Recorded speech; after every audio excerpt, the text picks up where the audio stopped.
இன்னைக்கு நம்ம பார்க்க போற படம் 2005ல ரிலீஸ் ஆன சீக்ரெட் லவ் அப்படிங்கிற ஒரு படத்தோட ஸ்டோரி தான் பார்க்க போறோம். படத்தோட ஸ்டார்டிங் சீன்லயே ஒரு டீனேஜ் வயசு இருக்கிற இந்த படத்தோட ஹீரோவை காமிக்கிறேன். அவன் வெக்கேஷனுக்காக அவங்க ஃபேமிலியோட ஒரு ஊருக்கு வந்திருக்காங்க. அங்க இருக்கிற பொண்ணுங்கெல்லாம் ரொம்ப அழகா இருப்பாங்கன்னு சொல்லி ஹீரோவும் சைட் அடிக்கிறதுக்காக அவனோட ஸ்கூட்டர் எடுத்துட்டு அந்த பக்கம் போறான். அந்த ஏரியாலேயே ஒரு பிரைவேட் பீச் ஒன்னு இருக்கும். அந்த இடத்துல இருந்து இயற்கையை ஹீரோ பார்த்து ரசிச்சுக்கிட்டு இருக்கும்போது ஒரு பொண்ணு அங்க குளிச்சுக்கிட்டு இருக்காங்க. இவங்க தான் இந்த படத்தோட ஹீரோயினும் கண்டுபிடிச்சிடறாங்க. யாரோ ஒருத்தன் தூரத்துல இருந்து நம்மளை பார்த்துட்டு இருக்கான்னு சொல்லி உனக்கு தைரியம் இருந்தா முடிஞ்சா நீ கீழே இறங்கி வாங்குற மாதிரி சொல்ல இந்த பக்கம் ஹீரோ துண்டாக்கான துணியை காணன்னு சொல்லி எழுந்து ஓடிடுறான். அடுத்த நாள் இவனோட ஃபேமிலி கூட ஷாப்பிங் போயிட்டு இருக்கும்போது ஹீரோயினை அவன் பாக்குறான். அவங்க ஒரு கடையில செருப்பு வாங்கிட்டு இருக்காங்க. அவங்க ஷாப்பிங் முடிச்சதும் அவங்க தங்கி இருக்க ஒரு ஹோட்டலுக்கு போறாங்க. ஹீரோவும் இவங்கள ஃபாலோ பண்ணிக்கிட்டே போறான். அந்த ரூமோட காலிங் பெல் அடிக்க ஹீரோயினும் வெளியே வராங்க. நீ நேத்து அந்த பீச்ல பார்த்தவன் தானே, உன்னை எனக்கு நல்லா ஞாபகம் இருக்குன்னு சொல்லி இவனை வீட்டுக்குள்ள கூப்பிட்டு இவன் மேல கொஞ்சம் அங்க எங்கன்னு கைய வைக்க ஹீரோவுக்கு பயம் வந்து அங்கிருந்து தப்பிச்சு ஓடிடுறான். அடுத்த நாள் அவனோட கிளாஸுக்கு போறான். அங்க அவனோட டீச்சர் ஏதோ ஒரு சப்ஜெக்ட பத்தி பாடம் நடத்திக்கிட்டு இருக்க. இவனுக்கு ஒரு விஷயத்தை பத்தி தெரிஞ்சா கூட அதை சொல்றதுக்கு தயக்கம். எந்த ஒரு விஷயத்திலுமே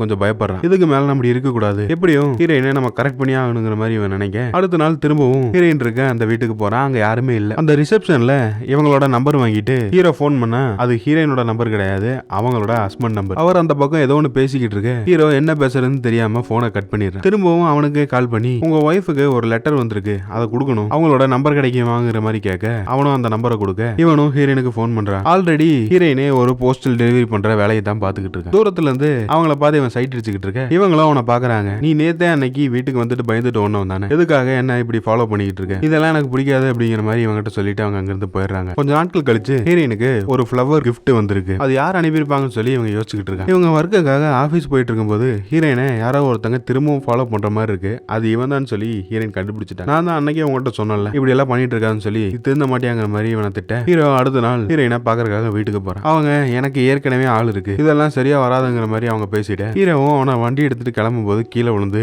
அவனுக்கு கையில் அடிபட்டுருது. சரி நீ இவனை வீட்டுக்குள்ள கூட்டு வந்து அவங்க ஃபர்ஸ்ட் எய்ட் பண்றாங்க. கொஞ்ச நேரம் கழிச்சு ஹீரோயின் அந்த பெட்ல உட்காந்துக்கிட்டு இவங்க கூட கொஞ்சம் ரொமான்ஸ் பண்ணலாம்னு ட்ரை பண்ண இவங்க நினைச்ச மாதிரி எதுவுமே நடக்கும். ஹீரோ அங்க இருக்க ஒரு ஃப்ரெண்டு கிட்ட இந்த மாதிரியான சில விஷயங்களை பத்தி எல்லாம் அவங்க கிட்ட டவுட் கேட்டுக்கிட்டு இருப்பான். டெய்லியும் ஈவினிங் டைம் ஆனா அடிக்கடி ஹீரோ ஸ்பெஷல் கிளாஸ்னு சொல்லிட்டு ஹீரோயினை பாக்குறதுக்காக இங்க வரான். ஆனா இவன் பண்ணிக்கிட்டு இருக்க இந்த எந்த ஒரு விஷயமே அவங்க வீட்டுல இருக்கிறவங்களுக்கு தெரியாது. உங்களோட பாய் ஃப்ரெண்டு தான் இங்க வரக்கு ரொம்ப நாள் ஆகும்னு சொல்றீங்களா, அது வரைக்கும் நான் இங்கேயே ஸ்டே பண்ணிட்டுமாங்கிற மாதிரி ஹீரோ இவங்கிட்ட கேட்க அவங்க அதுக்கெல்லாம் வாய்ப்பு இல்லை அப்படிங்கிற மாதிரி சொல்றாங்க. இருந்தாலும் ஹீரோ எப்படியோ இவங்களை கன்வின்ஸ் பண்ணி அவங்க வீட்லயே சேவ் பண்ணிட்டான் போல இருக்கு. இந்த காதல் ஜோடிகளும் அவங்களோட வேலைகள்லாம் பார்த்துட்டு ஹீரோனோட ஹஸ்பண்ட் நிறைய லெட்டர்லாம் அனுப்பியிருப்பான். அதெல்லாம் ஒவ்வொன்றா எடுத்து இவனுக்கு காமிச்சு அவங்க படிச்சு பார்த்துட்டு இருக்கும்போது வீட்டுக்கு வெளியே காலிங் பெல் அடிக்கிற சத்தம் கேட்குது. ஹீரோயின் எது நடக்க கூடாதுன்னு நினைச்சாங்களோ அது நடந்துருச்சு. அவங்களோட ஹஸ்பண்ட் இப்ப வந்துட்டான். இவன் வேற வீட்டுக்குள்ள இருக்கான். இவனை என்ன பண்றன்னு சொல்லி தெரியாம அவங்க வீட்டுக்கு வெளியே ஒரு பால்கனி மாதிரி ஒரு ஏரியா இருக்கும். அந்த பேக் சைடு கதவை திறந்து இவனை வெளியே நிப்பாட்ட வச்சிடறாங்க. அது இல்லாம மழை வேற பெஞ்சுக்கிட்டு இருக்கு. பட் இருந்தாலும் இப்போதைக்கு ஹீரோக்கு வேற வாய்ப்பு இல்லை, இங்கதான் ஸ்டே பண்ணி ஆகும். அந்த பக்கம் ஹீரோயினோட லவ்வரும் உள்ள வந்ததும் அப்பதான் ஒரு விஷயத்தை நோட் பண்றாங்க. இவனோட ஷர்ட் வந்து அந்த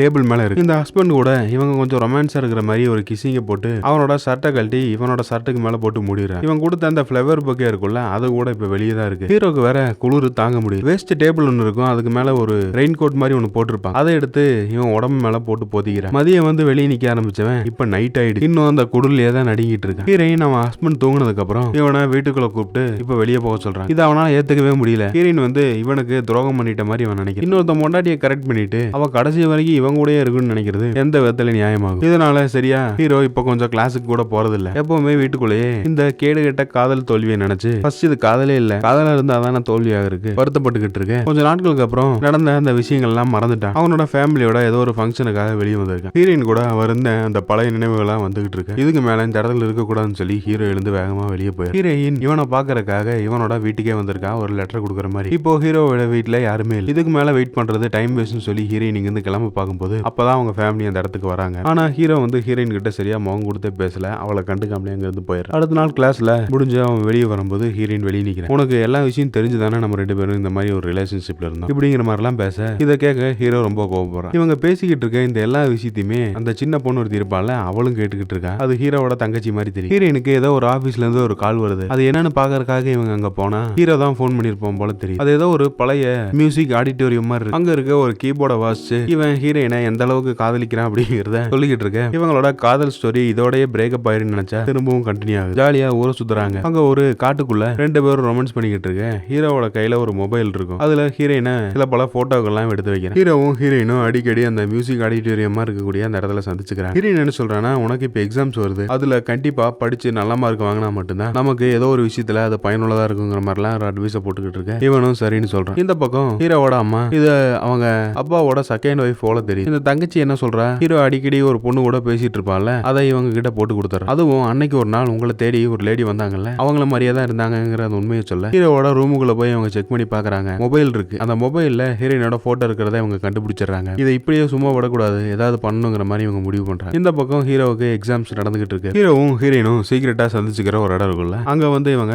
பேசிக்கிட்டு இருக்க அங்க சில பல லெட்டர்ஸ் எல்லாம் இருக்கிறத ஹீரோயின் பாக்குறாங்க. இது எதுக்காக வந்திருக்குங்க சொல்லி இவன்ட்ட கேட்க இவங்க அப்பனோட ஃப்ரெண்ட் ஒருத்தர் இருக்கான். அவன் வந்து இப்போ இவனோட அம்மாக்கு இந்த மாதிரி லெட்டர் எல்லாம் அனுப்பிச்சிட்டு இருக்கான். அவங்க ஏதோ ஒரு கனெக்ஷன்ல இருப்பாங்க போல இருக்குங்கிற மாதிரிலாம் இவன் சொல்லிக்கிட்டு இருக்கேன். இவங்க இருக்க அந்த இடத்துக்கு யாரோ வர மாதிரி இருக்கு. யாருன்னு பார்த்தா ஹீரோவோட அம்மா தான் வந்திருக்காங்க. கூட வேற எவனோ ஒருத்தனும் இருக்கான். இதை பார்த்ததுமே ஹீரோ அப்செட் ஆகி நடந்து போயிட்டு இருக்க ஹீரோயின் தான் காம்ப்ரமைஸ் பண்ணி அவனை வீட்டுக்கு அனுப்பி வைக்கிறேன். அவனை அனுப்பி வச்சுட்டு ஹீரோயின் வீட்டுக்கு வர அங்க அவங்களோட பாய் ஃப்ரெண்டுக்கு உட்காந்துக்கிட்டு இருக்கான். உனக்கும் இப்போ ஏதோ ஒரு சின்ன பையனுக்கும் பழக்கம் வழக்கு இருக்கிறதா இங்க இருக்கிறவங்க எல்லாம் பேசிக்கிறாங்க. அது எந்த அளவுக்கு உண்மை அப்படிங்கிற மாதிரி இவன் கேட்க ஹீரோயின் எந்த ஒரு பதிலுமே சொல்லல. நான் உன்னைத்தான் காதலிக்கிறேன் அப்படிங்கிற மாதிரி இவங்க சொல்றான். ஒரு கட்டத்துல அவன் ஃப்ரிட்ஜ் மேல கோவத்துல ஓங்கி அதை அடிக்க அங்கிருந்து ஒரு பாட்டில் ஸ்லிப் ஆகி கீழே வந்து ஹீரோயினோட கண்ணுல காயம் ஏற்பட்டுருது. அவங்களுக்கு ஒரு மாத்திரை கொடுத்து பெட்ல படுக்க வச்சு இவன் தான் கவனிச்சுக்கிறான். ஹீரோயினை இவன் எந்த அளவுக்கு காதலிக்கிறான் அப்படிங்கிற அந்த விஷயத்தெல்லாம் இவங்க கிட்ட சொல்ல அப்பதான் இவங்க பண்ணிட்டு இருக்க அந்த தப்ப உணர்றாங்க. அது இல்லாம அவனுக்கு இப்ப எக்ஸாம்ஸ் போய்கிட்டு இருக்கு. இந்த சமயம் இவங்க ஏதாவது சொல்ல போய் அவன் படிக்கிறத நிறுத்தி ஏதாவது பண்ணிக்கிட்டானா அவனுக்கு ஃபியூச்சர் ஸ்பாயில் ஆயிருக்கிறனால இப்ப நம்ம எதுவும் பேச வேணாம், அவன் ஸ்டடிஸ் முடிஞ்சதுக்கு அப்புறம் நானாவே அவனை விட்டு விலகி வந்துடுவேங்கிற மாதிரிலாம் ஹீரோயின் இவங்க லவர் கிட்ட சொல்லிக்கிட்டு இருக்காங்க.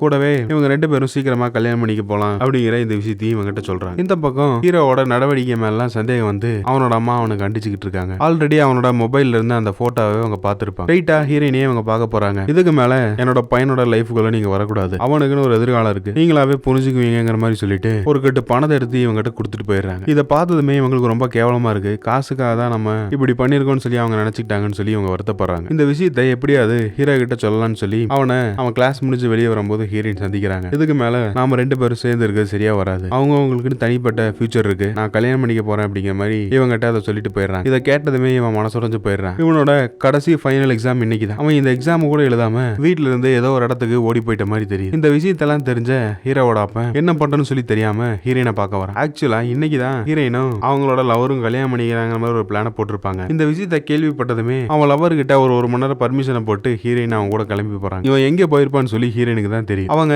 காட்டுக்குள்ள ஒரு பழைய வீடு ஒன்று இருக்கும். அது ஹீரோயினோட ஃப்ரெண்டோட வீடு தான். அந்த வீட்டுல தான் இவங்க அடிக்கடி ஃப்ரீ டைம் கிடைச்சா டைம் ஸ்பெண்ட் பண்ணுவாங்க. அங்க போய் பார்த்தா இவன் சரக்கு அடிச்சு மட்டையை கிடக்குறான். இவன் ட்ரெஸ் எல்லாம் கழட்டிட்டு ஒரு பக்கெட் பச்சை தண்ணி எடுத்து மேல ஊத்தி அவனோட போதையை தெளிய வச்சு அவனுக்கு ஷர்ட் பேண்ட் எல்லாம் போட்டு விட்டு இவனை கொண்டு வந்து அந்த கிளாஸ்ல விட்டு எக்ஸாமுக்கு விட்டுட்டு போயிடுறாங்க. ஒரு வழியா அவனும் இப்ப படிச்சு முடிச்சுட்டான். ஹீரோயின் இந்த பக்கம் அவங்களோட லவர் கூட போய் சேர்ந்துட்டாங்க. அவங்களுக்கு மேரேஜும் முடிஞ்சிருச்சு. கொஞ்ச நாட்கள் போக போக ஹீரோயினை பத்தின அந்த ஞாபகங்கள் எல்லாம் அவன் மறந்துட்டான். அவனோட எதிர்காலத்தை நோக்கி ஹீரோ சந்தோஷமா பயணிக்கிற மாதிரி காமிச்சு இந்த படத்தை முடிக்கும்.